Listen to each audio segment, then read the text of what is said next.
Now let's bring in Bloomberg's political analyst, Matthew Dowd. He's worked as a strategist for Democrats and Republican presidential campaigns. Good morning, Matt. Good morning, Stephanie. Now, we heard in November Herman Cain's campaign come out and say they've raised additional money. Since they have raised money, where do you think those dollars will go? Well, it's interesting when you note what he did. He didn't end his campaign this weekend. He suspended it, which allows him to continue actually to raise some money and to spend money. And so what I think he's going to do, and the rumors have it, as you just alluded to, is that he's probably going to endorse Newt Gingrich, and it's supposedly today. He could use some of that money to sort of advocate on behalf of his own issues on behalf of Newt Gingrich. That's what my expectation would be. I'm sure he's got a ton of bills that he accumulated as he was building his organization to be a front-running candidate, and then obviously that imploded. So he's going to have to pay off his bills, but I wouldn't be surprised if he uses some of that money to sort of push his message and help Newt along the way. Even if he puts all the money in Newt's camp, can that put a dent in the kind of money Mitt Romney's raised?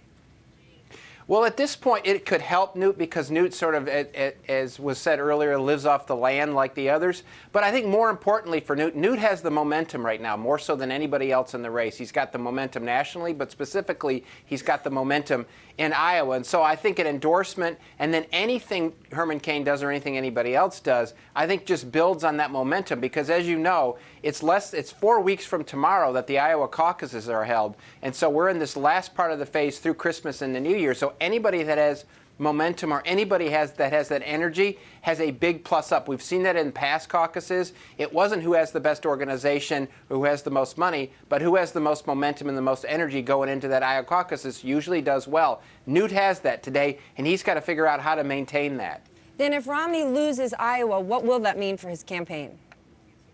Well, I think they have tried to set expectations that don't need to win. I think it's going to be difficult for him. I think he has a backstop, which is New Hampshire. I think the question becomes, if he loses Iowa, the backstop he has in New Hampshire, and what is his victory margin in New Hampshire? If that shortens a good deal, and if he wins New Hampshire, let's say by less than 10, his candidacy, I think, is in deep trouble. So if he loses Iowa or finishes second or third, and then he only wins New Hampshire by 8 or 9 or 7, that's a big problem going into South Carolina.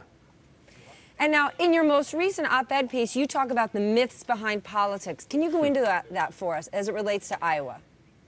Sure.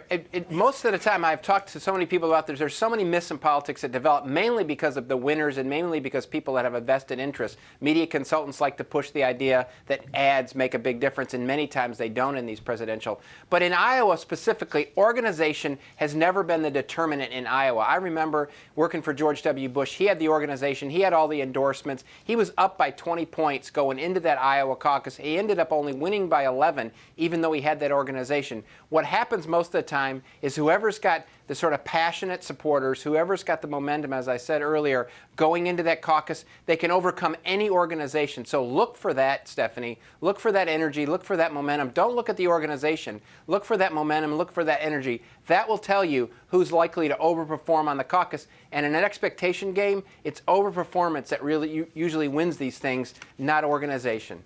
Our thanks to Matt Dowd, Bloomberg political analyst, joining us from down in Washington, D.C.